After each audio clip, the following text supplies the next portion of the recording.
Buenas tardes, señoras y señores. Muchas gracias a todos los que nos siguen virtualmente y también muchas gracias a todos los que están aquí presencialmente.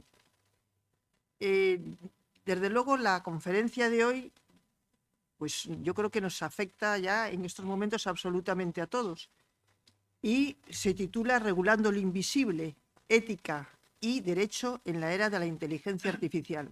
El ponente de la conferencia será el catedrático de Filosofía del Derecho, don José Ignacio Solar Cayón, y le va a presentar pues alguien completamente técnico, o sea, que es representante del Departamento de Informática y Electrónica de la Universidad de Cantabria y es un experto en inteligencia artificial. Uno en filosofía del derecho Algo y sé en de ello. ética y el otro en lo que es tecnocracia pura. Así que, sin más, te dejo la palabra para que hagas la presentación. Muchas gracias. Bueno, pues efectivamente, pese a que estamos de esquina casi a esquina en el campus y ahora sí tenemos buena relación. Bueno, yo estoy muy encantado de estar aquí. Primero de todo, darles gracias al Ateneo, a Mercedes, por permitirme hacer la presentación de José Ignacio. José Ignacio por elegirme a mí, atreverse a elegirme a mí para presentarle, que además le he preguntado, bueno, ¿qué quieres que diga? Y me ha dicho, no, lo que tú quieras sobre mí. Pues nada, oye, pues lo que yo quiera. Nada, la verdad es que solo puedo decir cosas buenas sobre José Ignacio y esto no es una broma ni es peloteo. Yo a José Ignacio le conocí, no sé si se acordará él, en la época pre-chat GPT. Hablamos de la inteligencia artificial cuando todavía no existía la generativa, todo esto que conocemos ahora, que estaba dando una charla en la Facultad de Derecho sobre inteligencia artificial, precisamente en su área, pero que empezó a hablar sobre cuestiones técnicas que igual aquí no nos suenan, creo que para mí eran muy familiares, clustering, árboles de decisión, redes neuronales, y yo le escuchaba y decía, ¿pero este es de derecho? Digo, sí, yo creo que este está trabajando en mi área y no le he visto hasta ahora, debe estar en mi despacho por la Facultad de Ciencias. Y claro, me sorprendió porque era una persona de derecho hablando de Machine Learning, hablando de inteligencia artificial, pero además con un conocimiento profundo sobre ello, que me acuerdo que se acercó al final y me dice, ¿habré dicho alguna burrada? Y le digo, no lo podía haber explicado mejor. Así que bueno, qué decir, José Ignacio, que como ya bien ha dicho Mercedes, es catedrático muchos años ya, ¿verdad?, en la Universidad de Cantabria, en un área que yo creo que es muy sesuda como la filosofía del derecho y muy interesante, pero que además se mueve muchísimo y tiene la capacidad de moverse a un área completamente diferente hasta el punto de que tengo el honor de estar colaborando con él en investigaciones desde que nos conocimos ahora aplicadas en el derecho, es decir, como la inteligencia artificial se puede aplicar en este área y estoy seguro de que nos va a dar, por tanto, una charla maravillosa con mucho contenido científico. Además, es una persona que sé que se expresa muy bien, así que estoy ya deseando escucharle, con lo cual yo aquí ya me callo, ya no os digo más, ya le dejo que sea él el que nos cuente las cosas. Y nada, que muchas gracias de nuevo y José Ignacio, son todo tuyos.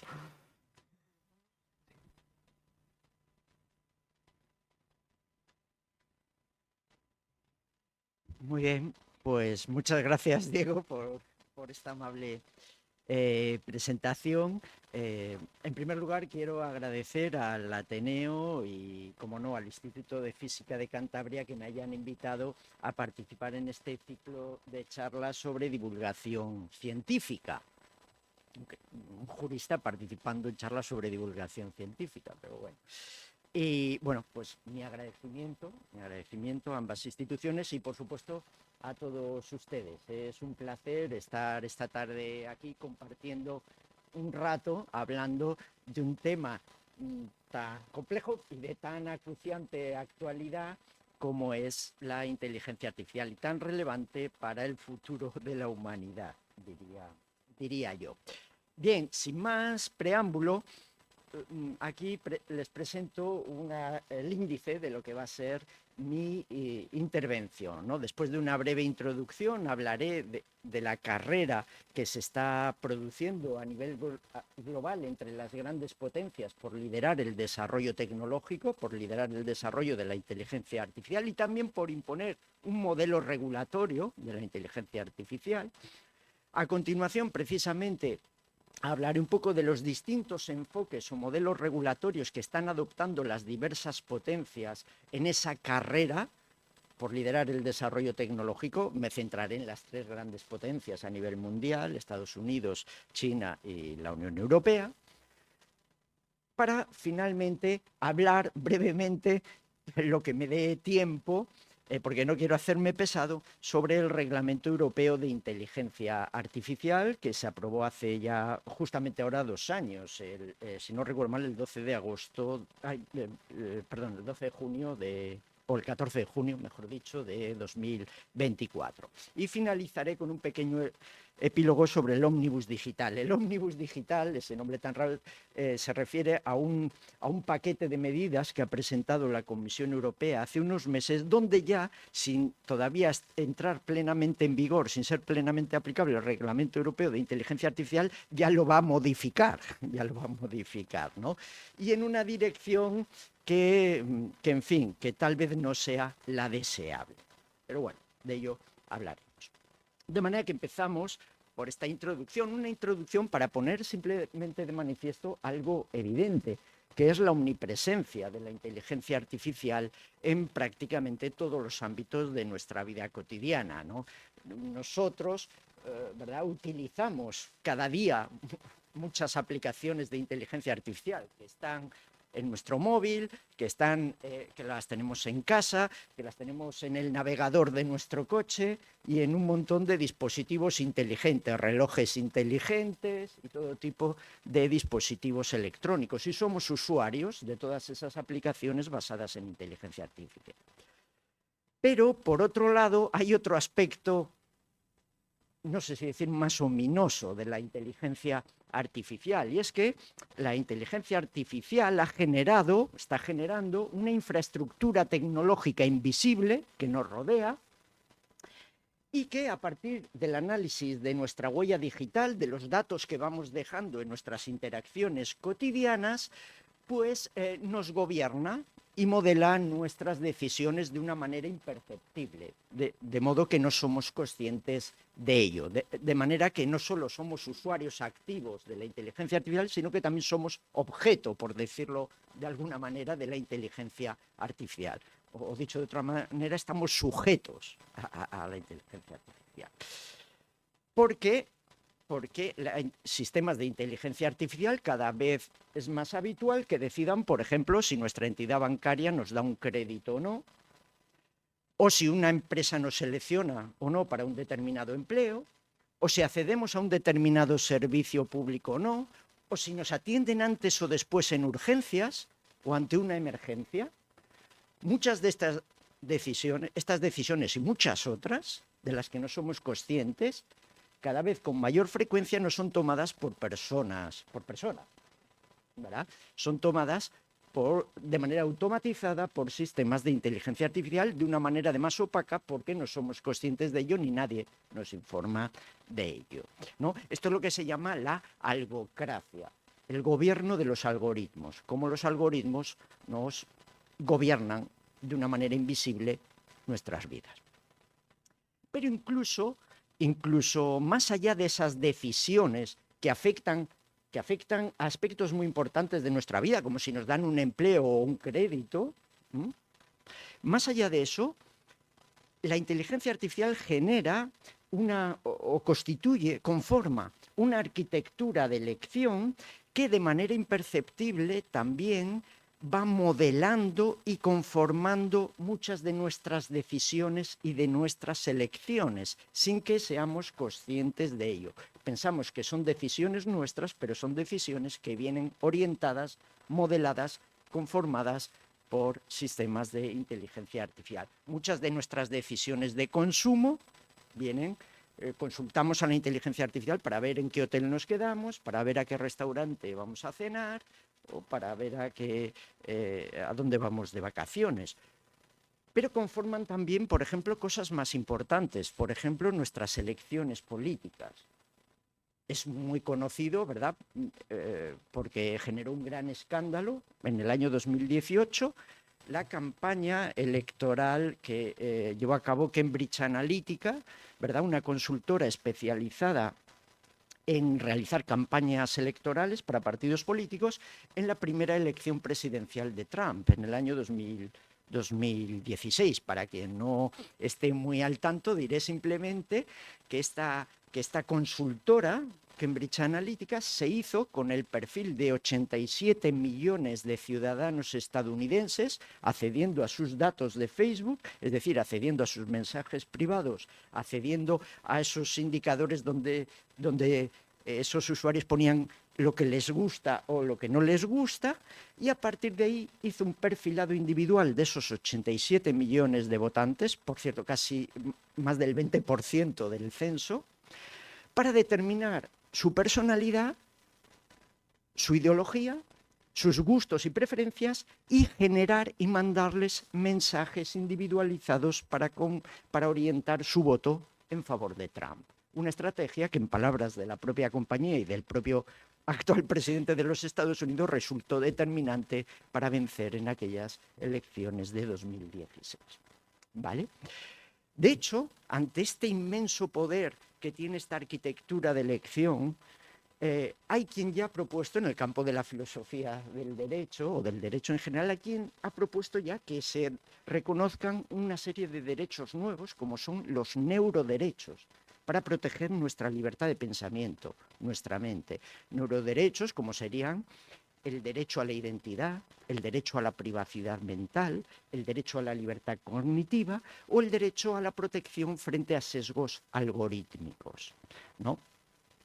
En definitiva, para finalizar esta introducción, no estamos simplemente, como a veces se considera, ante un mero cambio tecnológico, ante una mera evolución tecnológica. No se trata simplemente de que tengamos unas nuevas herramientas tecnológicas que son más poderosas que las anteriores.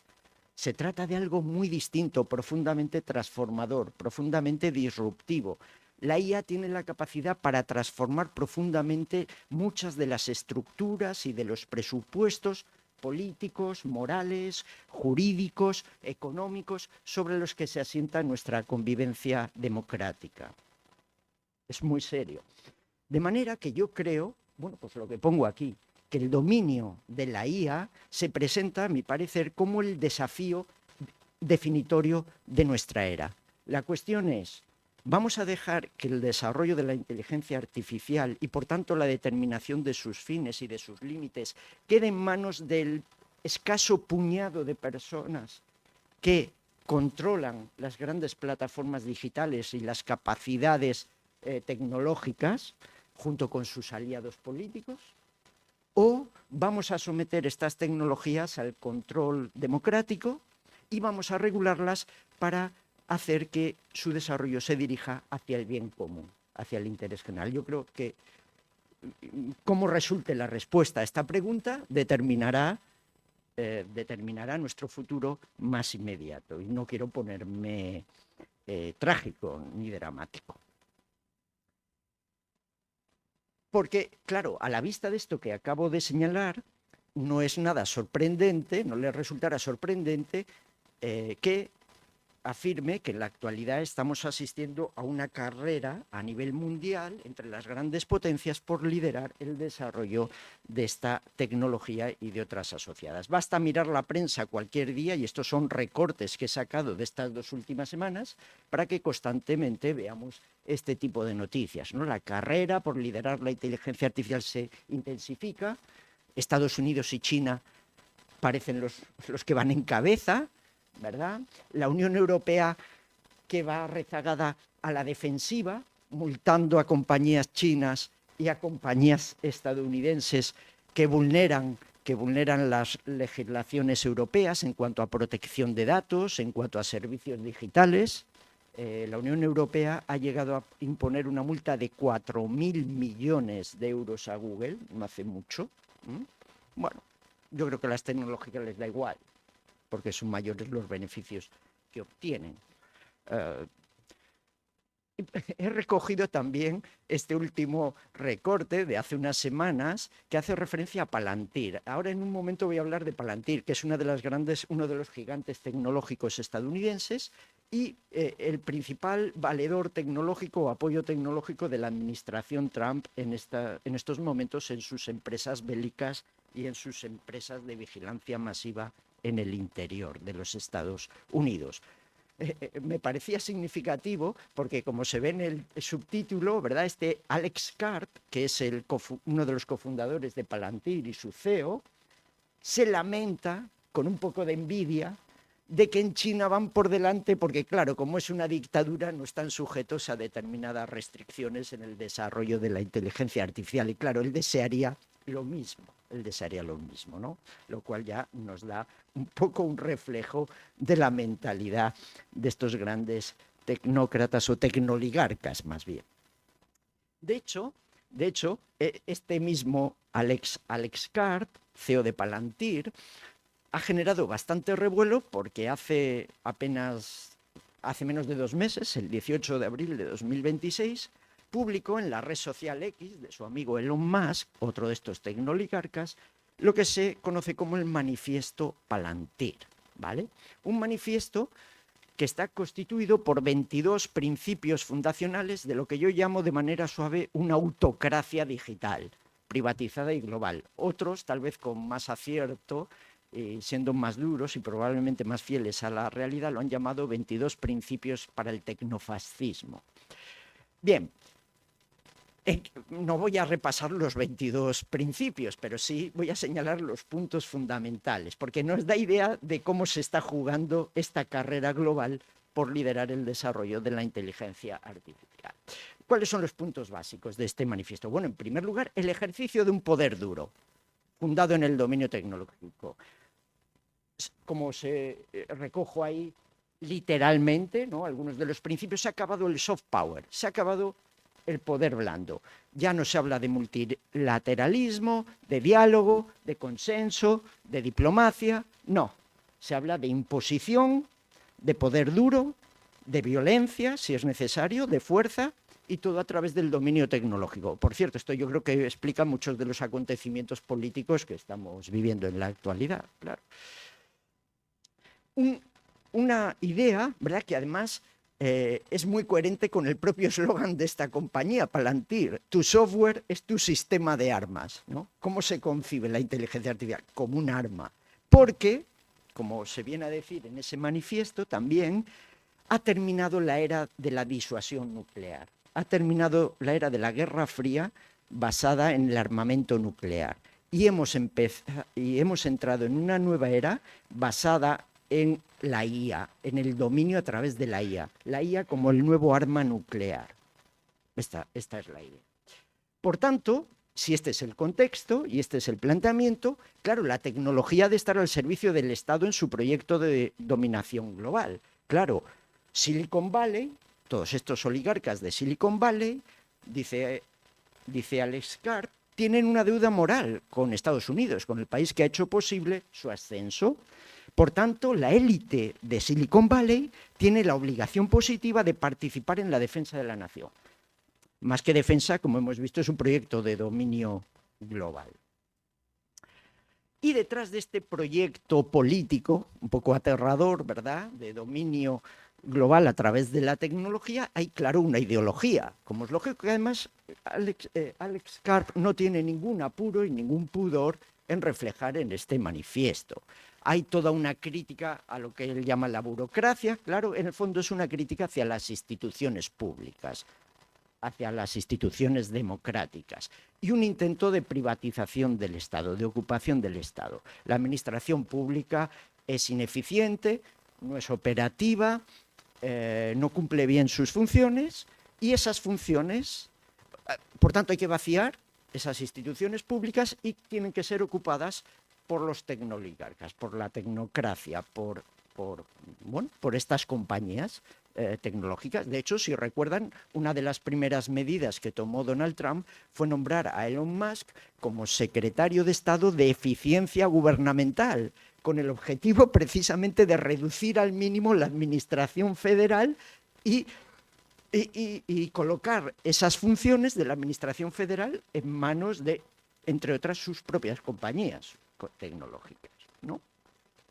Y junto con ello, por supuesto, una crítica del pluralismo y las políticas de inclusión. De todo eso que desde ese sector ideológico se llama la ideología woke, que también les sonará, ¿verdad?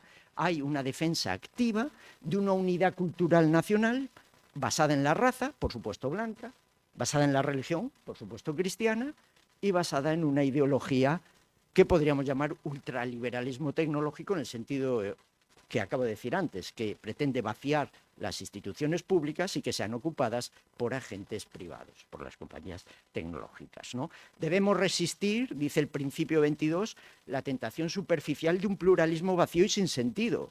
Nosotros en Estados Unidos, y más ampliamente en Occidente, pero claro, en Occidente liderado por Estados Unidos, claro, hemos renunciado durante el último medio siglo a establecer culturas nacionales en nombre de la inclusión. ¿Pero inclusión en qué? Dice, ¿no? Bueno, como ven, hay una afinidad total entre este proyecto tecnológico político, ¿verdad?, y eso que llamamos la ideología MAGA, que sustenta a Donald Trump, ¿no?, basada en el belicismo, en la xenofobia, en el ultranacionalismo y en la en la privatización. Bueno, pues esto es lo que nos están diciendo Silicon Valley. Lo está diciendo, además, no se esconde. Y no son solo palabras, hay hechos. He recogido aquí también solo unas noticias de las 2 últimas semanas. Aparte de poseer estos tecnócratas todas las grandes plataformas digitales, las redes sociales, han adquirido los grandes medios de comunicación impresos, el Washington Post, Jeff Bezos, CBS News y Paramount, Larry Ellison de Oracle, pero no se limitan a eso. Incluso las funciones, veo aquí algún formidable profesor mío durante la carrera, y verdad, siempre cuando estudiábamos derecho, verdad, decíamos que la esencia del Estado, la soberanía del Estado, aquello que era la función que nadie discutía, ni los más ultraliberales, era el monopolio de la fuerza, verdad, el ejercicio del monopolio de la fuerza. Eso es la esencia de la soberanía del Estado. Bueno, pues hasta el ejercicio del monopolio de la fuerza está en manos de estas compañías. Starlink de SpaceX, la compañía de Elon Musk, es la que vertebra las comunicaciones militares occidentales a través de su red de más de 10.000 satélites que tiene en órbita. Una prueba de este poder es, si recuerdan ustedes, es también que en los primeros días del mandato de Trump, cuando intentó forzar a Ucrania a que llegara a un acuerdo con Rusia, una de las cosas que hizo fue su amigo Elon Musk cegó a Ucrania, les vetó el acceso a su sistema Starlink, a sus satélites. Ucrania quedó a ciegas, no veía venir los misiles rusos y durante unos días estuvo absolutamente a merced de Rusia, completamente ciega. Eso es lo que puede hacer un señor, uno de estos tecnoligarcas. Pero el sistema de IA de Palantir, esta empresa que he dicho, está presente en la sala de guerra de la OTAN, gestiona los historiales clínicos de los británicos, por cierto, es utilizada por los servicios de inteligencia franceses, es utilizada por Alemania para tareas de vigilancia y policía predictiva, ha sido contratada en nuestro país por el Ministerio de Defensa y por el Ministerio de Defensa de otros países europeos. Ya pueden imaginar el poder que acumula esta empresa.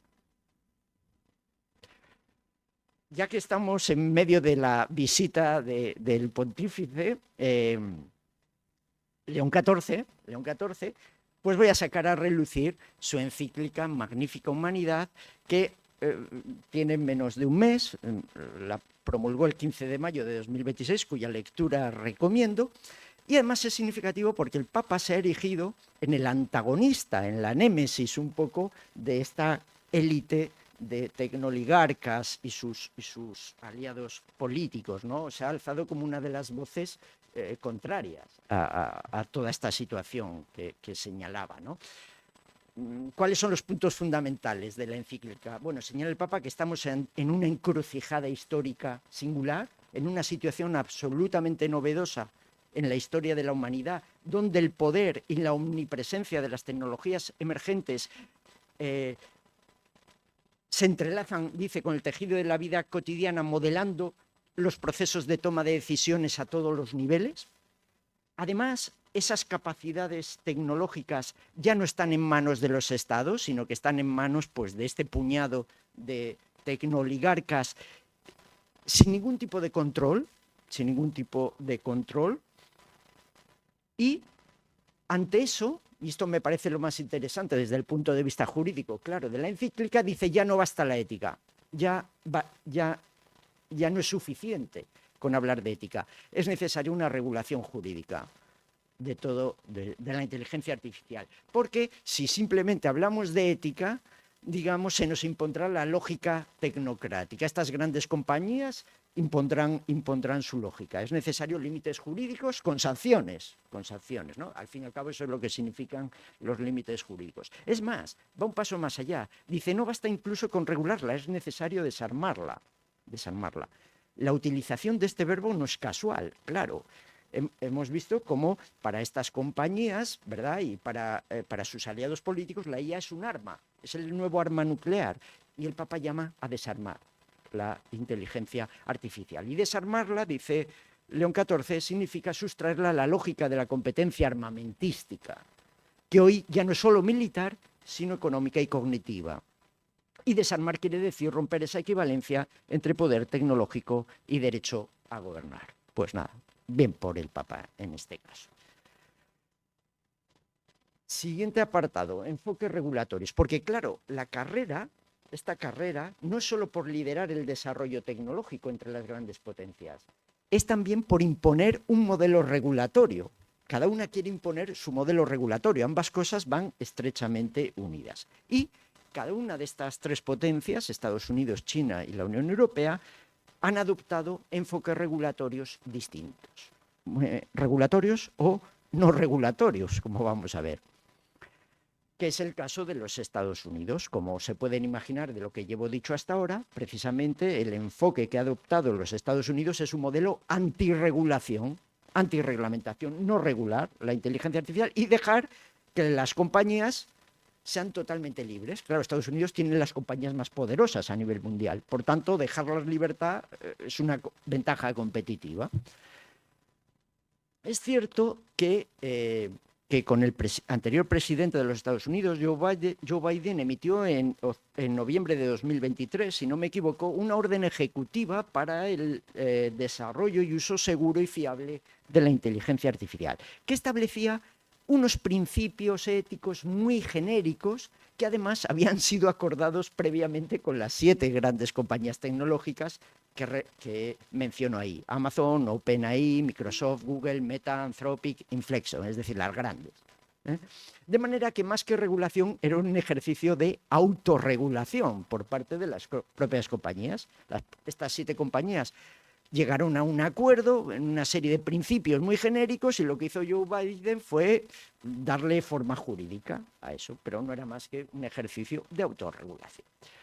Pero incluso esto le pareció mucho a Trump y con Trump hemos entrado ya en una era de desregulación total. De hecho, la primera decisión que tomó Trump, de hecho lo firmó horas después de jurar su mandato como presidente, no pasaron ni 24 horas, la primera medida que tomó fue derogar esta orden ejecutiva de Biden. Y no solo la derogó, la invalidó, sino que además prohibió a los estados, a los 50 estados de Estados Unidos, regular la inteligencia artificial. Les dijo, no podéis regularla, por lo menos durante 10 años. Cosa, por cierto, que como muchas otras de las que hace el presidente Trump, no está muy claro qué puede hacer conforme a la Constitución de los Estados Unidos, pero tampoco le importa mucho. Él emite esa orden y ya está. Y esa orden ha servido para que, por ejemplo, su amigo Elon Musk recientemente haya impugnado judicialmente una ley del estado de Colorado que tendría que entrar en vigor ahora, el 30 de junio de 2026, donde establece obligaciones de transparencia para sistemas de IA empleados en la educación, en la sanidad y en el empleo. Pero acogiéndose a esta orden ejecutiva de Trump, Elon Musk ha impugnado judicialmente esta ley y ya veremos lo que dice el Tribunal Federal que conozca este caso. Será una decisión importante. Por supuesto, dentro de este contexto de regulación, las compañías tecnológicas estadounidenses en Estados Unidos tienen barra libre, acceso libre a los datos de los ciudadanos estadounidenses. No hay ningún tipo de regulación al estilo europeo, ¿verdad? Que proteja la privacidad y los datos personales, de manera que, bueno, se considera que eso es un factor que puede acelerar el desarrollo de la innovación, el desarrollo de la IA y las innovaciones tecnológicas. No solo eso, sino que hay una presión constante para que Europa rebaje o elimine la protección de los datos personales y la regulación de las grandes plataformas digitales y la IA. Más de una vez, Donald Trump ha amenazado a Europa con que si no rebaja la protección de datos personales, esa protección que ha supuesto multas de hasta 4.000 millones a Google, como decía antes, que si no la rebaja nos va a imponer, por ejemplo, aranceles adicionales al acero europeo. Esta ha sido una de las últimas amenazas.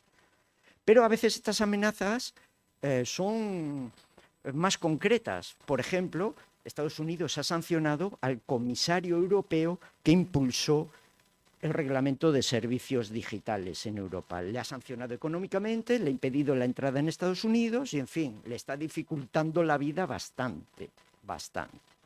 O sea que a veces son amenazas que tienen consecuencias personales para determinados individuos.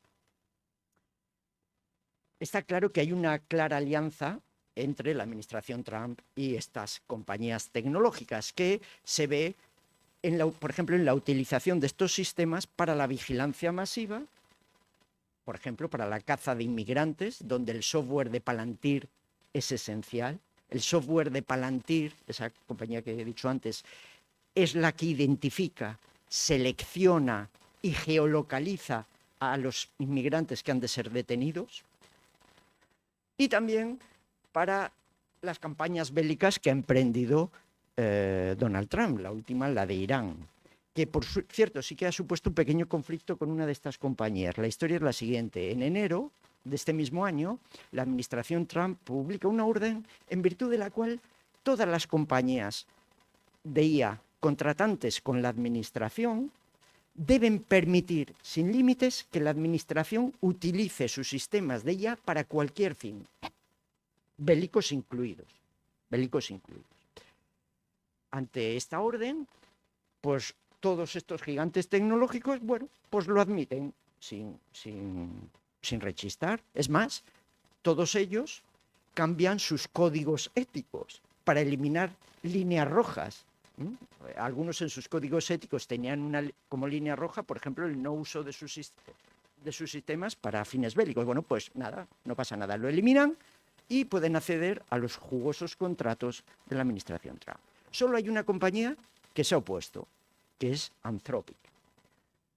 Probablemente este gesto le ha valido al CEO de Anthropic estar presente en el Vaticano cuando el Papa presentó su encíclica, que salió, me acuerdo, era hasta en el telediario, ¿no?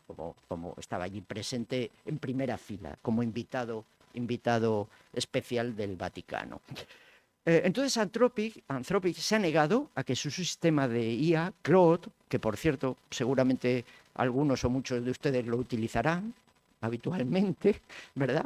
Pues se ha negado a que sea utilizado para armas autónomas, para la utilización de armas autónomas. Ya saben, esas armas en las que es la propia inteligencia artificial quien elige los objetivos y ejecuta las acciones letales. No es ya una persona humana, ¿verdad?, sino que es la propia máquina la que selecciona los objetivos y los mata. Bien, pues Anthropic ha dicho, no, hasta ahí no, yo eso no. Lo cual le ha valido lo siguiente, que la administración Trump haya etiquetado, la haya declarado empresa de riesgo para la seguridad nacional. Y esto tiene consecuencias muy serias, entre otras económicas, porque eso significa que esta empresa Anthropic no puede contratar con las administraciones públicas estadounidenses. Pero no solo con las administraciones públicas, tampoco puede contratar con otras empresas que trabajen para las administraciones públicas, lo cual, claro, le supone unos perjuicios económicos evidentes. Bueno, pues Anthropic ha impugnado esta calificación de empresa de alto riesgo y lo mismo, pues hay un tribunal ahí que dentro de un tiempo pues dirá. Y será también una sentencia importante, porque este tribunal decidirá si hay que proteger a estas compañías en la defensa de unos límites éticos en el uso de la IA. Bueno, pues vamos a ver qué dice. Bueno, en definitiva, este es el modelo estadounidense, un modelo jurídico de desregulación cada vez más alineado con la lógica militar y el poder, sin contrapesos éticos e incluso saltándose abiertamente la legalidad, tanto interna como internacional. Bueno, vamos a la otra gran potencia, ¿no?, en el desarrollo de la inteligencia artificial, China. China, aquí el modelo es completamente inverso, completamente el contrario, aunque paradójicamente al final los resultados van a ser bastante similares, o la consecuencia o el punto de llegada va a ser muy similar. China, pues es el modelo contrario a la desregulación, es un modelo totalmente dirigista en el sentido de dirigido por el Estado, vamos, concretando por el gobierno chino, ¿no?, por el gobierno chino, basado en el capitalismo de Estado, es decir, un control estatal de los objetivos de las compañías privadas, vamos a llamarlo así, ¿no? De hecho, China fue el primer país que erigió una regulación muy específica y muy detallada sobre inteligencia artificial. Una regulación que, claro, lo que promueve es el fomento de la innovación tecnológica, pero de una innovación tecnológica, por supuesto, totalmente alineada con los objetivos estatales, con los objetivos gubernamentales, sus objetivos políticos, económicos, científicos, geoestratégicos, etcétera, de manera que, efectivamente, se apoyan las empresas para que desarrollen los sistemas, pero siempre que estén alineados con los objetivos gubernamentales. Hay, por supuesto, también un alto nivel de control de los datos personales, no hay ningún tipo de protección de la privacidad, porque, como decía, eso acelera el desarrollo de los sistemas de IA. Y no solo es que haya un control de los datos personales, es que hay un control de la población, ¿no? En China se ha impuesto lo que se denomina un sistema de crédito social. ¿Qué es un sistema de crédito social? Pues es un proyecto de control social mediante la tecnología, dicho lisa y llanamente, es decir, a través de un sistema de vigilancia masiva compuesto por sistemas que cruzan los datos de todo tipo de los ciudadanos y por sistemas de identificación biométrica, fundamentalmente cámaras de reconocimiento facial que están omnipresentes en la sociedad china, pues hay una vigilancia constante y se va puntuando, y cuando digo puntuando es puntuando, dando puntos o quitando puntos a cada ciudadano en función de su comportamiento, en función de ese comportamiento que está vigilado. Y en el móvil, ¿verdad?, pues cada ciudadano tiene los puntos, ¿no?, los puntos como si fueran cupones o algo así, y en función de los puntos pues se le dan premios o castigos. Si yo estoy clasificado como un buen ciudadano porque tengo una puntuación alta, pues tengo acceso preferente a determinados empleos, a créditos o a créditos con menores intereses, o tengo preferencia para comprar billetes de avión o billetes de tren de alta velocidad, etcétera. Y si tengo una puntuación baja porque soy un mal ciudadano, pues no puedo comprar billetes de avión, no puedo comprar billetes de tren de alta velocidad, no me van a conceder un visado para salir del país o no voy a acceder a determinados servicios públicos. Bueno, esta es la situación. Y frente a estos dos colosos, que claro, que tecnológicamente están a la cabeza, pues estamos nosotros. Está la Unión Europea, ahí mirando a ver qué puede hacer, ¿no?, de alguna manera. Bueno, aunque tiene claro, o parece que tenía bastante claro, porque a la vista del ómnibus digital, esto que voy a decir al final parece que a lo mejor ya no está tan claro. Pero bueno, en principio,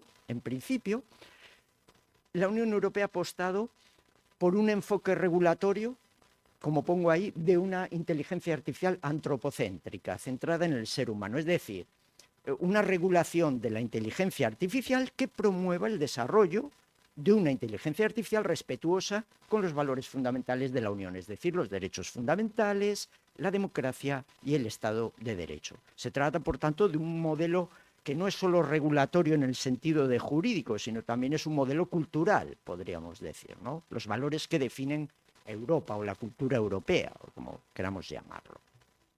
Y para ello, en los últimos años, ha procedido a diseñar una soberanía digital de la UE. Esta es la idea, ¿no? Para defendernos frente a China y frente a Estados Unidos, ¿verdad?, hay que construir una soberanía digital europea, que tiene una doble dimensión, interior y exterior. La exterior está clara, protegernos frente a China y frente a Estados Unidos. Y la interior también está clara, evitar la fragmentación del mercado europeo. Es decir, que no sea que cada país tenga una regulación distinta, sino que haya una regulación única en todo el espacio europeo, ¿no? Y por tanto haya un mercado único y se evite la fragmentación. ¿Cómo se construye esa soberanía digital? Pues se basa en 3 pilares fundamentales, 3 pilares jurídicos fundamentales. Por un lado, la protección de datos personales, esto que tanto molesta a la administración norteamericana, ¿verdad? Y a las compañías estadounidenses y chinas. Protección que se hace fundamentalmente a través del Reglamento General de Protección de Datos, que se promulgó en el año 2016. Un segundo pilar es la regulación de los servicios digitales y el mercado digital, es decir, las grandes plataformas digitales, a través de 2 reglamentos del año 2022. Y podríamos decir que la última pieza del puzzle es precisamente el Reglamento de Inteligencia Artificial, que fue aprobado en 2024, aunque, como he adelantado antes, todavía no es plenamente aplicable, porque en Europa siempre vamos un poco lentos, eso sí es verdad.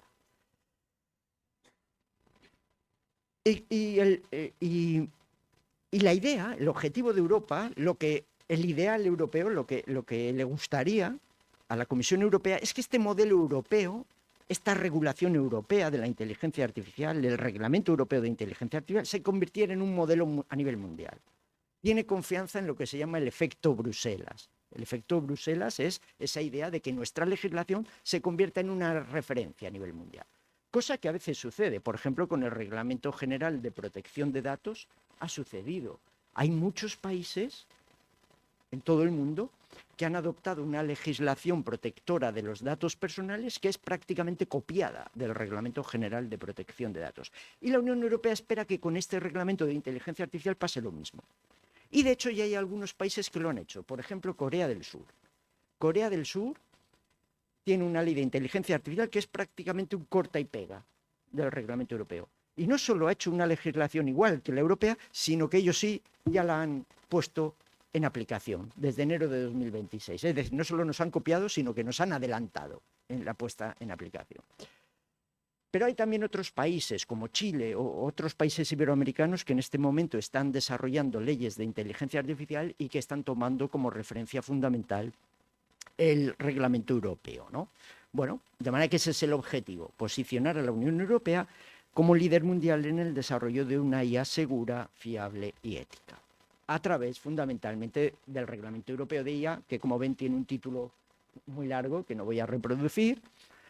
Como he dicho antes, fue aprobado en junio de 2024, entró en vigor el 2 de agosto de 2024, lo que significa que ya es derecho europeo válido, pero eso no significa, como decía antes, que ya sea aplicable, porque hay partes que ya han entrado en aplicación, pero hay otras, las más importantes, que todavía no. Digamos que es un reglamento que la Unión Europea diseñó para que entrara en aplicación en diversas fases, ¿no? Y hasta el 2 de agosto de 2026, es decir, hasta dentro de un par de meses, no será plenamente aplicable. Bueno, he de decir que no, porque en el ese Omnibus Digital, que ya he citado varias veces, ya dice la Unión Europea que no va a ser posible, que lo vamos a retrasar un año y medio más, hasta diciembre de 2027 o hasta agosto de 2028. Bueno, pues nada, paciencia.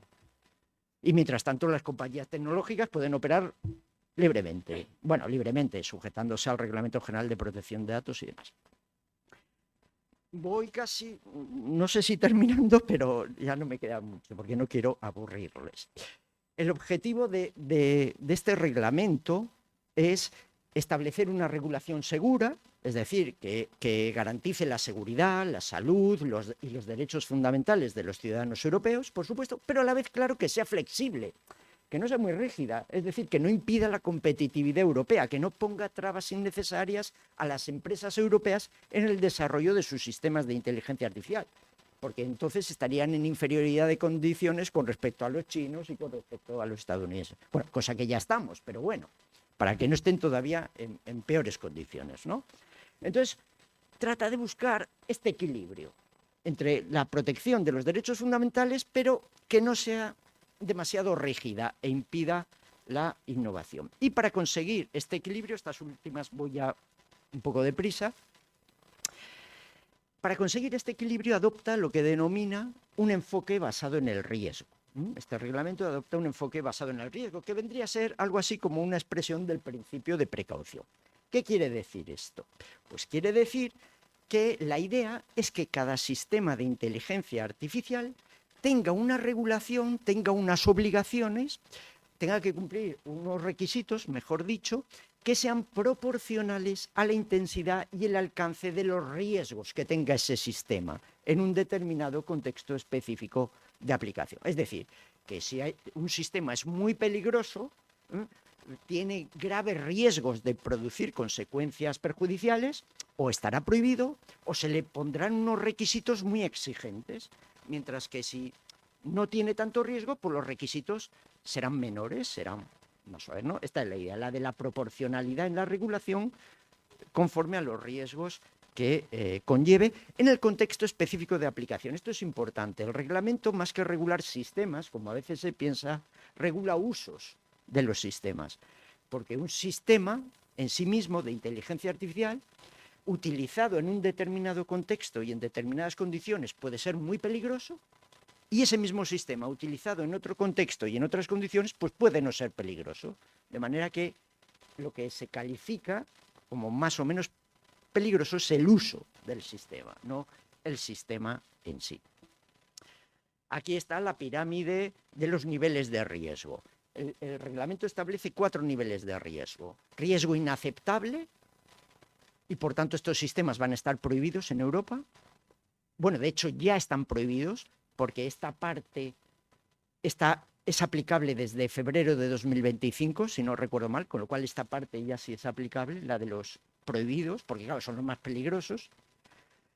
En segundo lugar estarían lo que se llaman sistemas de alto riesgo, que es a lo que se dedica, que prácticamente todo el reglamento europeo está dedicado a regular estos sistemas, los de alto riesgo, y es lo que todavía no ha entrado en vigor, lo que todavía no es aplicable, y no sabemos muy bien cuándo será aplicable.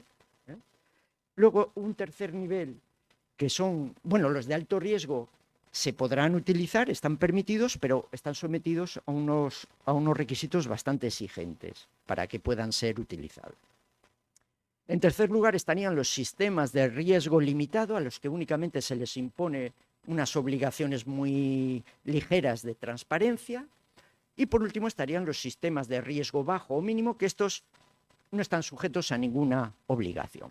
Lógicamente no tengo tiempo para desarrollar esto y ver qué tipo de sistemas hay en cada uno de estos niveles. Simplemente voy a señalar algunos en los 2 primeros niveles, que son los más importantes, los que están prohibidos y los de alto riesgo, ¿no? ¿Qué sistemas están prohibidos? Y como digo, esto ya es operativo desde el 2 de febrero de 2025 en Europa.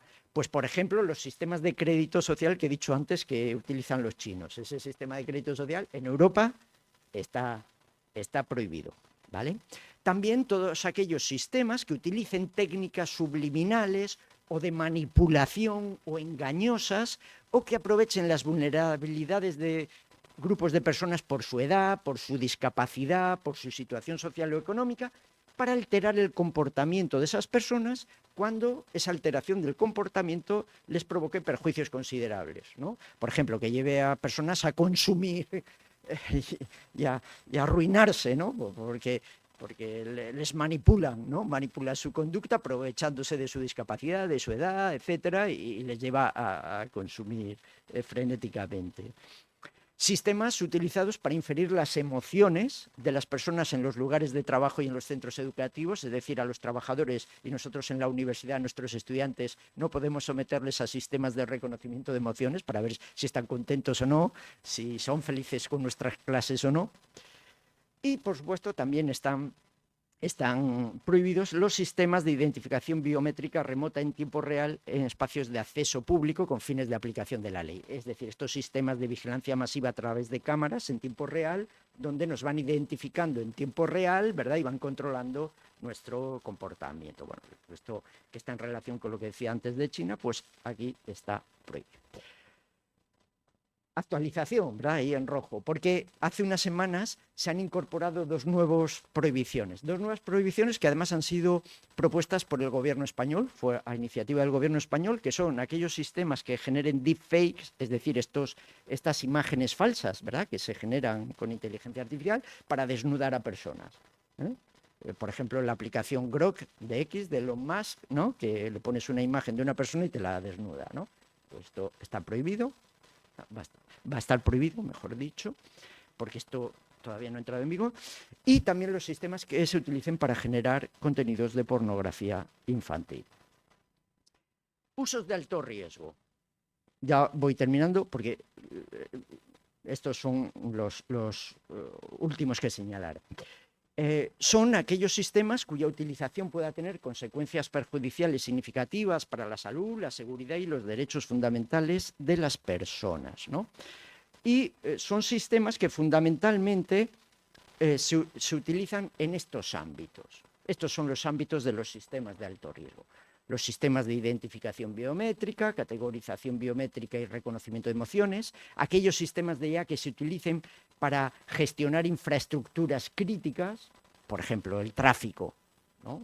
Claro, un hackeo, ¿verdad?, de uno de estos sistemas puede ocasionar problemas. O imaginen los sistemas de gestión de las centrales nucleares, por ejemplo, ¿no? Educación y formación profesional, empleo y gestión de los trabajadores, acceso y disfrute de servicios privados esenciales y servicios públicos, prevención, investigación y enjuiciamiento de delitos, es decir, todo lo que es el derecho penal, el ámbito penal, migración, asilo y control de fronteras y administración de justicia y procesos democráticos, ¿no? Algo que nos interesa mucho a los juristas. Y los sistemas que se empleen en estos ámbitos y que sean de alto riesgo deberán cumplir una serie de requisitos bastante exigentes que no puedo detenerme, pero hacen referencia a un sistema de gestión de riesgos, a prácticas de gobernanza de los datos para que los datos de entrenamiento de los sistemas sean de calidad y evitar sesgos discriminatorios. Los sistemas deben funcionar con un nivel de transparencia suficiente para que quien emplea esos sistemas pueda interpretar correctamente los resultados y utilizarlos. Además, esto está en conexión con un derecho que recoge el Reglamento Europeo, que es el derecho a explicación de decisiones tomadas individualmente, es decir, que cuando alguien, basándose en el resultado de un sistema de inteligencia artificial, tome una decisión que me afecta significativamente en mis derechos, por ejemplo, me deniegan un crédito, o me deniegan el acceso a un servicio público, etcétera, tengo derecho, como usuario, a que quien ha usado el sistema y ha tomado la decisión basándose en el resultado del sistema me explique, primero me diga que ha utilizado el sistema, claro, porque si no, no me entero. Y luego que me explique de una manera clara, significativa, cuál ha sido el papel jugado por el sistema en la toma de decisión y cuáles son los elementos de la decisión. Cuáles se basan en el sistema, cuáles son los elementos, digamos, personales, ¿no?, etcétera. Por supuesto, estos sistemas deben tener siempre una supervisión humana constante, no pueden funcionar ellos solos, siempre ha de haber un humano, ¿verdad?, controlando el funcionamiento de estos sistemas, y deben tener, por supuesto, un nivel adecuado de precisión, solidez y ciberseguridad. Los otros niveles me los paso y finalizo 2 minutos con el ómnibus digital. Pongo ahí un paso atrás en el modelo europeo. Bueno, este es un poco el sentir general entre los especialistas y entre los juristas, que este ómnibus europeo, este paquete de medidas presentado por la Comisión Europea en noviembre de 2025, es decir, hace unos 6 meses, un poco más, significa un paso atrás. ¿En qué sentido? Claro, la Comisión Europea lo presenta con el loable objetivo de simplificar las normas sobre datos e inteligencia artificial para facilitar su aplicación. En el fondo, ¿qué pasa? Y de hecho la propia Comisión Europea lo reconoce en el informe que va adjunto a esta propuesta. Reconoce que, claro, que no somos competitivos frente a China y frente a Estados Unidos. Y por tanto, si queremos ser competitivos, no lo dice así, pero más o menos es mi interpretación, si queremos ser competitivos, pues a lo mejor no debemos ponernos tan exquisitos y debemos rebajar un poco el nivel de protección. Curiosamente, esto se anunció una semana después de que Trump amenazara eso, con imponer aranceles adicionales del 25% al acero europeo si la Unión Europea no rebajaba. Bueno, no establezco ningún nexo de casualidad. De causalidad, mejor dicho. Tal vez sea casualidad, pero lo cierto es que no me dio más de una semana entre la amenaza y el anuncio de la Comisión Europea. ¿Y qué propone modificar? Propone modificar buena parte del diseño de esa soberanía digital que yo decía hace unos minutos. Propone modificar el Reglamento General de Protección de Datos, que como digo hoy se ha convertido en una referencia a nivel mundial. Bien, pues propone rebajar el nivel de protección del reglamento para liberar datos personales para el entrenamiento de los sistemas de IA. Y eso lo hace a través de una definición más restrictiva de lo que son datos personales y también consagrando el interés legítimo como base jurídica para el tratamiento de datos personales en detrimento del consentimiento previo. Es decir, ya no va a ser necesario el consentimiento siempre, sino que incluso sin consentimiento, en determinados supuestos, podrán utilizar nuestros datos personales. Y luego también el otro pilar de esta propuesta de modificación legislativa es modificar el reglamento de inteligencia artificial. Ya he dicho que ni siquiera todavía es aplicable en la parte más importante, la de los sistemas de alto riesgo. Pues bien, antes de ser aplicable ya lo va a modificar. Sobre todo para retrasar su aplicación. Esta es la principal modificación. Retrasar la aplicación de los requisitos exigibles a los sistemas de alto riesgo, con lo cual nos iremos probablemente hasta el 2 de diciembre de 2027, incluso en algunos casos hasta el 2 de agosto de 2028. Bueno, y entre tanto, es decir, más tiempo para las grandes compañías tecnológicas chinas y estadounidenses para seguir operando como están operando ahora. En fin, muchísimas gracias por su atención, espero no haberles aburrido demasiado.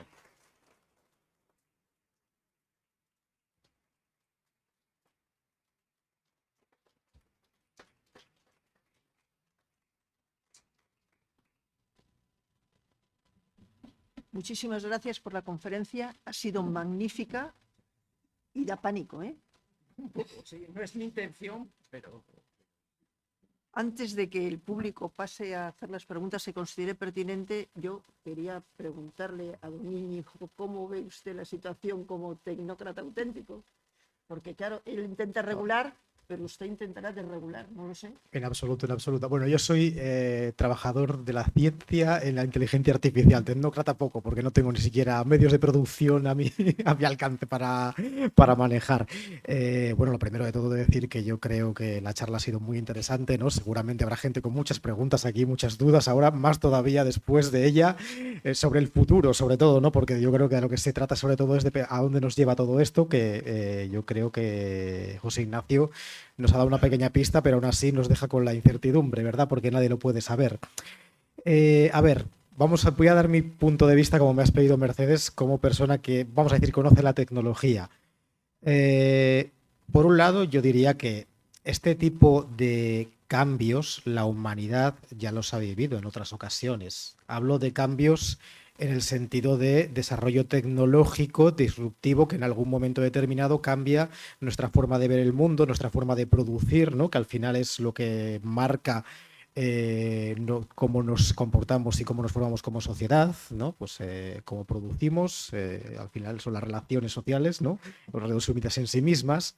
Pero es verdad que quizás de todos los cambios históricos que ha habido en la humanidad en este sentido, este es, voy a decirlo con palabras sencillas y llanas, el más gordo y grueso.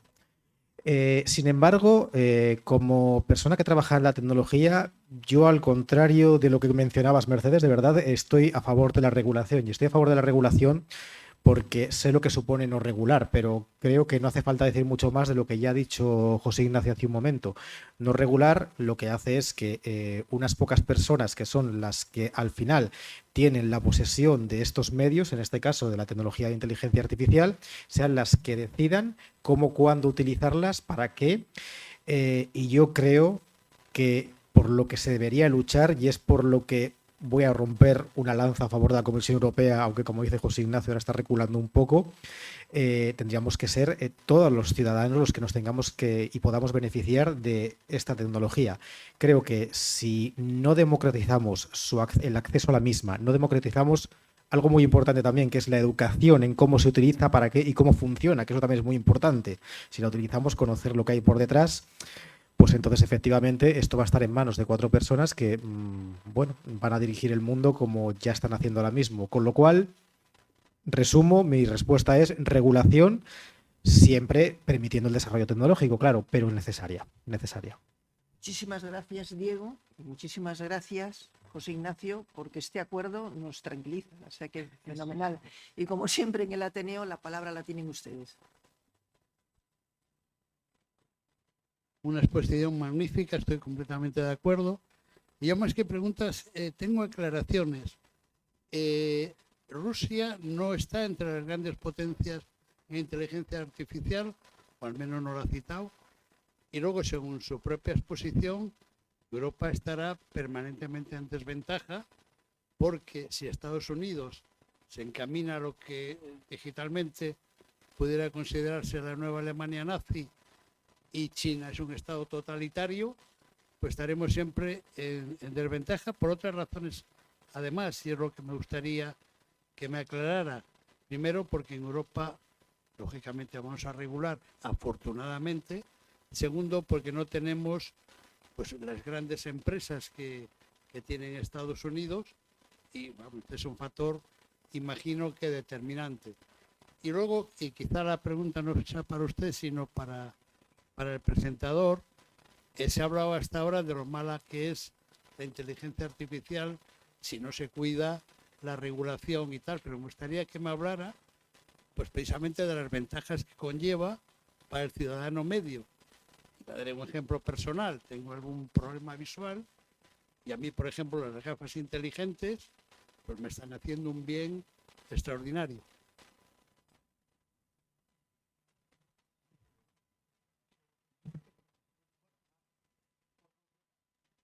Por concretar, lo primero, efectivamente, Rusia, yo no sé desde el punto de vista tecnológico, pero me imagino que también será una gran potencia tecnológica. He puesto Estados Unidos, China y la Unión Europea como los tres grandes referentes, pero evidentemente Rusia me imagino que su nivel tecnológico sea también muy elevado. Y en cuanto al modelo regulatorio, que es a efectos de lo que a mí me interesaba, pues entiendo, sin conocer en profundidad la regulación de la IA en Rusia, si es que existe, entiendo que es un modelo similar al chino, en el que las compañías tecnológicas, que como todas las grandes compañías en Rusia están en manos también de una tecnocracia o de una oligarquía, mejor dicho, de una oligarquía que básicamente es de amigos de Putin, pues entiendo que la situación es un poco la misma, de alineamiento total con los intereses políticos de Rusia. Pero vamos, quiero decir que a efectos de los modelos me bastaba con eso. Por ejemplo, podría haber dicho Israel, cuya tecnología de inteligencia artificial en el ámbito militar es sofisticadísima. Probablemente esté a la cabeza. La tecnología militar de Israel, sus sistemas de IA, de armas autónomas, de sus sistemas de vigilancia, etcétera, probablemente sean los punteros en el mundo. De manera que a nivel tecnológico podría haber dicho también Israel, ¿no? Pero un poco lo que me interesaba era poner esos tres, que por otro lado son como las tres grandes potencias económicas mundiales, ¿no? Estados Unidos, China y la Unión Europea, como los modelos de referencia un poco, ¿no? Vale. Esa era la razón, pero evidentemente hay otras naciones como estas dos que indudablemente, en el caso de Rusia lo desconozco un poco más, pero supongo que también el nivel tecnológico será importante, aunque supongo que también las sanciones con lo de la guerra de Ucrania y tal, supongo que haya hecho mella, pero bueno, no lo sabemos, como es todo tan oscuro, no sabemos. Y por cierto, claro, no es solo efectivamente que nos quedemos atrás.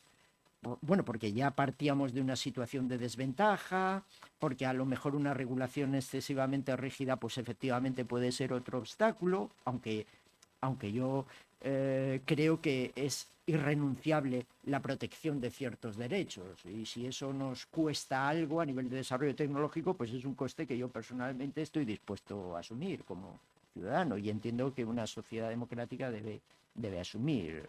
Quiero decir, no creo que haya que defender, digamos, el desarrollo tecnológico a toda costa, ¿verdad? A toda costa. Pero bueno, iba a señalar otro factor que es muy importante. Yo creo que explica también algunos de los acontecimientos geopolíticos que estamos viendo últimamente. Hay una cosa física que es fundamental para el desarrollo de estas tecnologías, que son los minerales raros, ¿verdad? Eso que nadie conocía y que ahora es tan famoso, las tierras raras. minerales raras, que los chinos se han ocupado durante décadas de ir recabándolos por muchos países del mundo, ¿verdad? Y ahora, pues a lo mejor ciertas actitudes expansionistas de la administración Trump, pues en parte se pueden deber a esa búsqueda de materias raras, ¿no? Recuerdo, por ejemplo, que también el primer acuerdo, borrador, intento de acuerdo que hubo entre Ucrania y Rusia, propuesto por la administración Trump, Estados Unidos como mediador se quedaba con el 50% de las tierras raras de Ucrania, por mediar. Sí, respondiendo a la segunda pregunta, por no dejarla sin contestar, efectivamente, claro, aquí hemos hablado de los riesgos, los peligros que hay con respecto a, no voy a decir el uso, yo creo de la posesión, ¿no?, de la inteligencia artificial, quién la posee, quién la maneja y hacia dónde nos lleva. Pero el tema de la inteligencia artificial, la tecnología, su desarrollo existía mucho antes de la existencia de ChatGPT, que es cuando todos realmente hemos empezado a hablar de ello y hemos empezado a conocerla. Y creo que ha puesto un gran ejemplo al hablar precisamente del sector médico. Efectivamente, la inteligencia artificial también está ahí. A mí siempre me gusta decir en las charlas que yo doy que la inteligencia artificial es como un martillo. Tú puedes utilizarle como una herramienta para ayudarte, clavar un clavo, o puedes utilizarle como un arma y arrearle a alguien en la cabeza. Es tu elección. Entonces, todo depende de quién tiene el martillo en la mano y para qué lo quiere utilizar.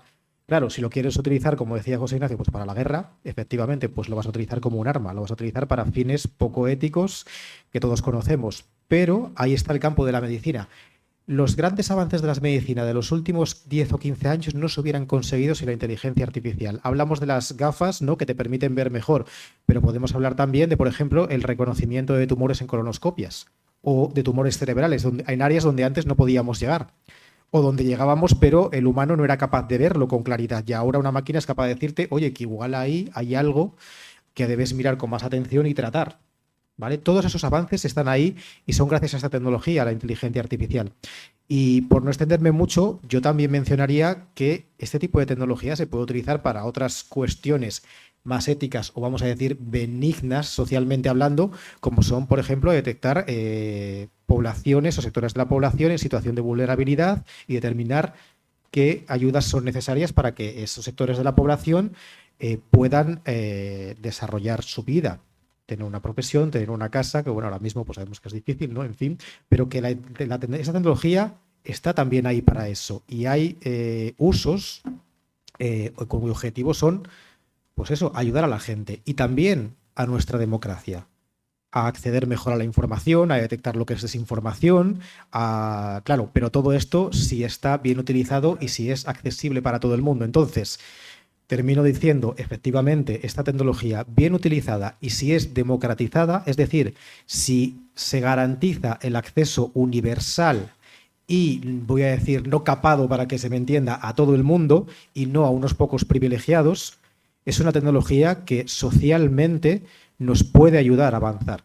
Pero claro, si se utiliza por unos pocos y solamente para unos fines que son, como ha dicho José Ignacio, el ejercicio del poder por la fuerza, ¿no?, pues entonces estaríamos en una mala situación. Depende del uso, depende del uso. Me dejas medio minuto porque sí, un poco en esa línea, porque había dicho el ejemplo de las gafas que efectivamente es muy bueno. Si yo en general creo que he dado aquí una imagen de mayor rechazo a la inteligencia artificial de la que tengo. De hecho, bueno, yo vengo del campo del derecho y me parece que el campo de la sanidad, por ejemplo, efectivamente es un campo en el que está consiguiendo resultados magníficos la inteligencia artificial, pero incluso en el campo del derecho yo defiendo el uso de la inteligencia artificial para muchas cosas, tanto en el ámbito de la abogacía como de la judicatura, siempre con determinados límites, como siempre regulando su uso y sabiendo para qué se utiliza y para qué no, y cómo se utiliza y cómo no. Por tanto, yo no quiero trasladar una imagen totalmente pesimista, no es eso. De hecho, en el ámbito jurídico a mí se me suele tomar como alguien bastante proclive al uso de la inteligencia artificial, ¿no? Pero hay que regularla.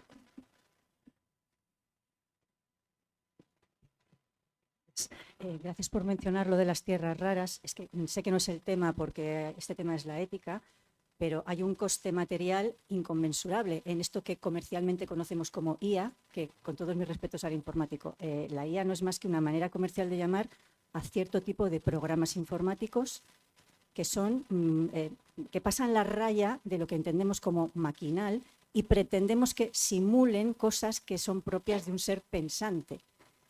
Yo no soy una experta, perdone mi lenguaje así muy simple, ¿no?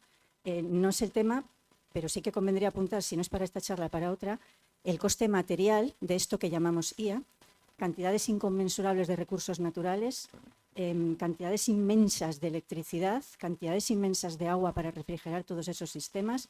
Yo pienso que es, ¿cómo se dice?, es ineficiente, que lo que da no compensa el coste. Pero bueno, igual ese es tema para otra charla.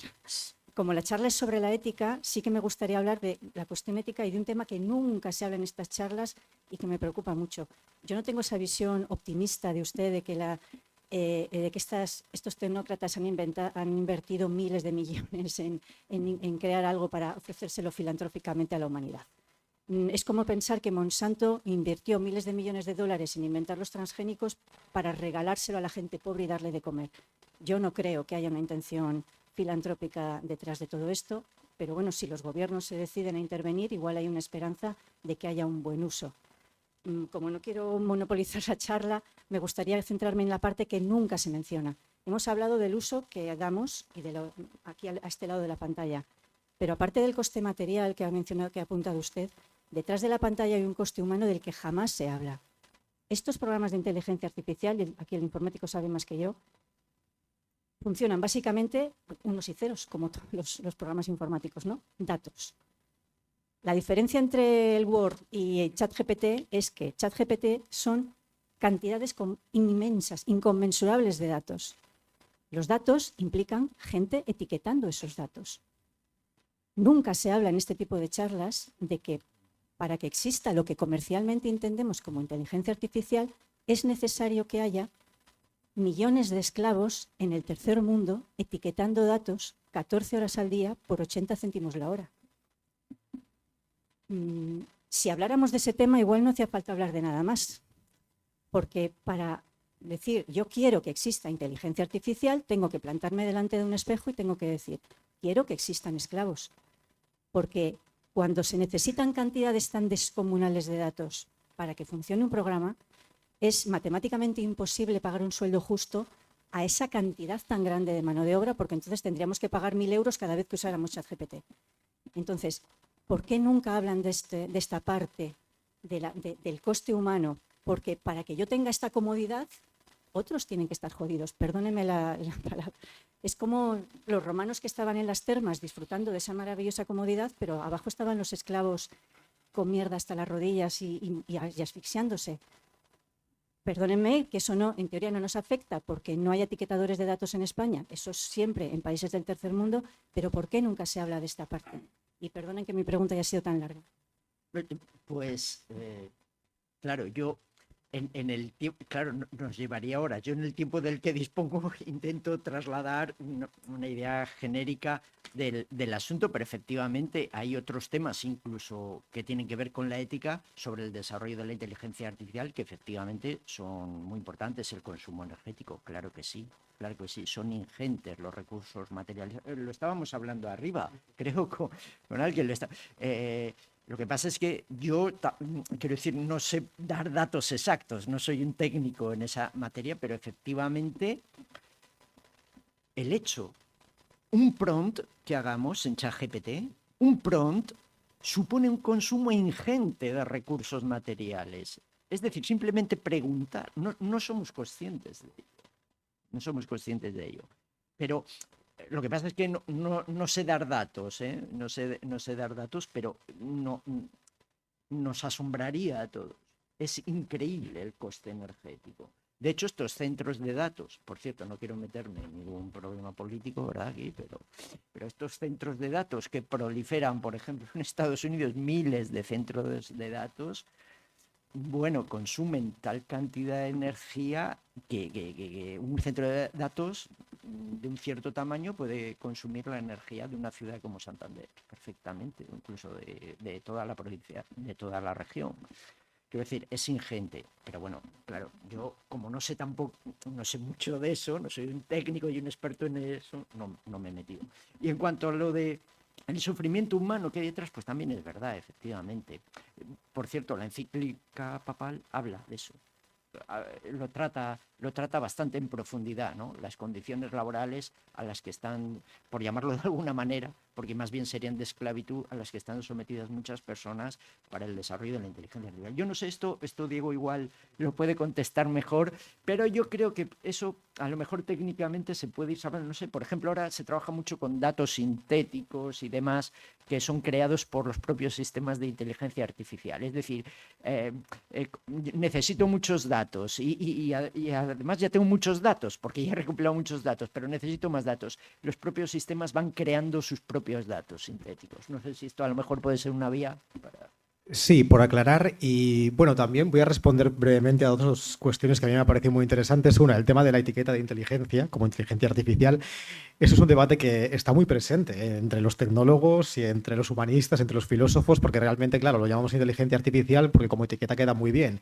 ¿Qué es la inteligencia realmente? No es una inteligencia como la humana. Estamos casi extendiendo o cambiando el concepto de inteligencia.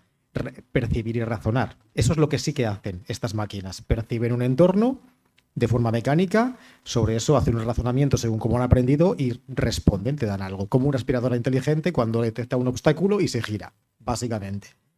Hay que diferenciarlo completamente de la inteligencia humana y yo en eso estoy completamente de acuerdo. Una etiqueta más. En cuanto al consumo energético, pues sí que de esto yo creo que ya se está hablando cada vez bastante más y creo que es importante. Decir también que este tema venía de atrás. No es la inteligencia artificial lo que ha provocado como única tecnología que el consumo energético, estos los grandes centros de datos, cada vez aumente más, estemos consumiendo recursos que al final se van a acabar agotando, estoy de acuerdo con ello. Quizá lo único que ha hecho es agrandar el problema, pero hablamos de los PROMPTs y de lo que cuesta energéticamente enviar un PROMPT. Hablemos lo mismo de enviar un WhatsApp. Hablemos lo mismo de enviar un correo electrónico. Quizá no sea tanto en el caso del correo electrónico, en el caso del WhatsApp más. Y no hablábamos de eso cuando empezamos a utilizar WhatsApp. Hablamos de esto ahora con el tema de la inteligencia artificial. Insisto, es acertado, pero este problema ya le teníamos antes con otras tecnologías. Y luego con respecto a lo del etiquetado de datos, quisiera hacer una aclaración. No puedo hablar de todas las tecnologías del mundo de Machine Learning, de inteligencia artificial, utilicemos la terminología que queramos o con la que nos sintamos más cómodo, pero por ejemplo, los sistemas de IA generativa como ChatGPT, como Grok, como Gemini, como Cloud, no tienen etiquetadores de datos. Quizá la afectación negativa a personas provenga más de lo que hemos hablado del consumo de recursos energéticos de países menos desarrollados, pero eso ya creo que es algo que conocemos demasiado bien, incluso de la época anterior de la inteligencia artificial, no es algo nuevo, pero no funcionan así. Y lo voy a explicar claramente para que lo entendamos. Cuando ChatGPT se entrena, utiliza un mecanismo que ellos han denominado self-learning, aprendizaje, vamos a decir autónomo, autoaprendizaje, que es que sin decirte de dónde exactamente, porque no son transparentes en ello y eso por desgracia pues es así, les puedes preguntar o buscar por la web y no lo vas a encontrar, se alimentan de todo tipo de textos que están publicados en la web, pero no hay nadie etiquetando esos textos. O sea, los meten, perdón la expresión, a cholón, para que los entendamos, ¿vale? Y es la máquina, en este caso un mecanismo de red neuronal que se llama Transformer, la que va aprendiendo sola a partir de ellos. Y luego ya sí que hay unas segundas, terceras e incluso cuartas fases, dependiendo de la tecnología y de lo refinada que lo queramos hacer, en las cuales hay una intervención humana, pero esa intervención humana ya es experta. Es un médico al que le han dicho vamos a refinar las respuestas en medicina, un abogado al que le han dicho vamos a refinar las respuestas en derecho, es decir, no son personas esclavizadas precisamente. Tampoco sabemos quiénes son esas personas, que esa es otra de las, digamos, faltas de transparencia que hay en el desarrollo de estas tecnologías, pero no quería que nos fuéramos con la idea, y no voy a defender a Musk, no estoy yo precisamente en el lado suyo, pero no quería que nos fuéramos con la idea de que ChatGPT tiene a millones de personas etiquetando datos, que va, no les hace falta. Eso igual es lo más peligroso de todo, lo otro tampoco sería bueno porque sería una esclavitud, pero no les hace falta. Ellos cogen los datos públicos, se lo meten a esta tecnología y esta tecnología aprende sola de esos datos. Y querría aclarar, porque aquí ya yo creo, alguno dirá, claro, pero ¿cómo aprende a razonar? ¿Cómo aprende? Solo aprende a escribir. Solo aprende cuál es la probabilidad de que una palabra vaya a continuación de la anterior. Eso es lo único que hace. Como bien ha dicho la persona que ha preguntado, unos y ceros. Si humanamente fuéramos capaces y tuviéramos el tiempo suficiente, creo que Alberto aquí estará de acuerdo conmigo porque se lo iba a decir alguna vez, veríamos que al final toda respuesta de estas máquinas es determinista. Podríamos ver el camino que se ha seguido a través del algoritmo para finalmente llegar a esa respuesta. Lo que pasa que humanamente no es posible. Pero, de verdad, no hay etiquetadores detrás. Esa parte Sí, no nos tenemos que preocupar por ello. Diego, yo creo, efectivamente es así. Yo creo que, interpretando un poco la pregunta, creo que debe referirse más bien a todas estas personas que están filtrando los contenidos de, por ejemplo, plataformas digitales y tal, que están filtrando los contenidos para no exponer contenidos pues, en los que se cometen delitos o violaciones. Puede ser. Puede Supongo ser. que se refiere... La sensación que yo tengo es que hay tecnologías como Grok que no filtran nada. Que hay en España, ¿eh? Que de esos, por cierto, sí hay en España y de hecho hay gente que ha acabado con unos problemas mentales tremendos porque imagínense lo que es pasar 8 horas, por ejemplo, con sus descansos, filtrando contenidos en la red y en estas plataformas digitales, contenidos de todo tipo, de abusos, de delitos, de suicidios, en fin, de todo. No es un trabajo precisamente placentero. Creo que José Ignacio, Diego, tenéis que venir a otra conferencia, pero en el tiempo en el Ateneo. Entonces, les agradecemos muchísimo su presencia a todas las personas que nos han seguido virtualmente. Los que no son socios, les animamos a que sean socios porque gracias a ustedes podemos mantener todo esto. Y gracias a nuestros sponsors, y no olviden que esto es gracias al Instituto de Física de Cantabria en el convenio de colaboración con el Ateneo de Santander que inició don Alberto Ruiz Jimeno hace 12 años y que hay que agradecerlo. 14, creo. No, le doy la razón, son 12. son 12 años. Entonces, no olviden que cerramos con este broche de oro el curso 25-26, pero empezamos con otra vez el curso 26-27 el 14 de octubre con el convenio de colaboración con el Instituto de Física de Cantabria. Pero el 30 de septiembre yo les invito que no se les olvide que el director ejecutivo del Instituto Europeo Austral, don Javier Barsón, va a estar dando una conferencia y va a ser, bueno, pues algo muy importante. Pero todos los días les esperamos aquí. Muchísimas gracias y hasta mañana, si ustedes quieren.